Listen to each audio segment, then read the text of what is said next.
Вот сколько лет прошло, но я больше всех предпочитаю, если какие-то стратегические расклады, предпочитаю колоду 12 лучей, потому что она настолько символично показывает вот эти изменения, шаги. А,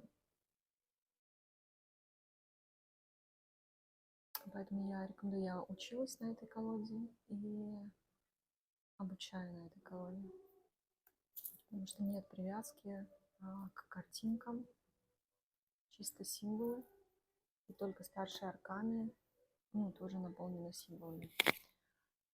Так, давайте посмотрим сейчас, что по финансам.